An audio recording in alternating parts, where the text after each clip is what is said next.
বলতে বলতে আজ রমজানের তৃতীয় দিন, অলরেডি 3টা রোজা চলে যাচ্ছে। আজ হচ্ছে বিকেলে ইফতারের সময় ভিডিওটা করলাম। আসলে সারাদিন যেমনই যায়, ইফতারের এই টাইমটা যেমনই তাড়াহুড়া লাগে, মানে কি বলবো, সবারই খুবই কাজের চাপ বেড়ে যায়। আঙ্কেলও এদিকে ছোলা মুড়ি সব কিছু ইফতার রেডি করছে, আর আমি ওইদিকে শরবত করছিলাম। আসলে আমি বুঝি না, বরাবরই রোজার সময় মানে রমজান মাসে সব সময় ইফতারের সময় আমিই শরবত করি। আচ্ছা, একটু কমেন্টে জানাও তো আমার মতো ঠিক কাদের কাদের দায়িত্ব পড়ে শরবত করাটা। অবশ্য শরবতটা একটু ভালোভাবেই করতে পারি আমি, সেজন্যই হয়তোবা কি আর করব, নিজের প্রশংসাটা নিজেরই করতে হয়। একটু মজা করলাম। তো যাই হোক, ইফতারের এই টাইমটা কিন্তু খুবই আনন্দের ছিল, আর খুবই ভালো লাগে সবাই একসাথে তাড়াহুড়া করে কাজ করা সব কিছুই। আজকে ইফতারের জন্য মাশাল্লাহ অনেক কিছু আয়োজন করেছিল, আর আজকে সব কিছু আমাদের বাসায় রান্না করেছে, আর সব কিছু আপুই রান্না করেছে। আর আপুর রান্না তো অনেক মজা, সবাই খুবই পছন্দ করে। এদিকে আন্টিও সালাদ কুচিয়ে দিচ্ছিল।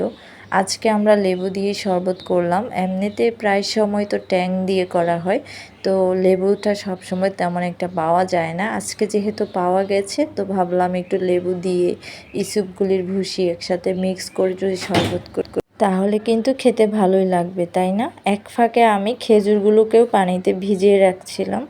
খেজুরটা পানিতে একটু ভিজিয়ে রাখলে কি হয়, মানে একটু ভালোভাবে ধুয়ে পরিষ্কার করা যায়। যেহেতু এগুলো প্রসেস করা অনেক আগেরই থাকে, একটু খাওয়ার আগে ভালো করে 2-1 বার ধুয়ে নিলে সেটা একটু খেতে ভালো লাগে।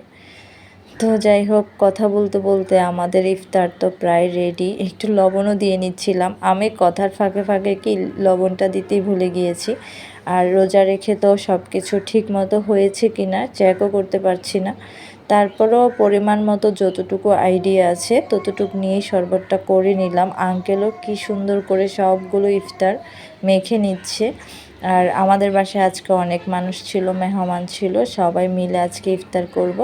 তো শরবত একটু কম, কিন্তু এখানে একটু লেবু বেশি করে গুলিয়ে তারপর সেখানে পানি মিক্স করতে হবে। আর এদিকে দেখছি আপু রান্নাটাও করে নিচ্ছে।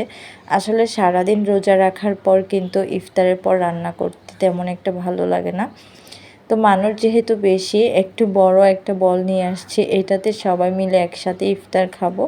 আর ইফতারটা কিন্তু সবাই মিলে মানে পরিবারের সবাই যদি একসাথে বসে করা হয় তাহলে কিন্তু অনেক বেশি আনন্দ হয়, তাই না?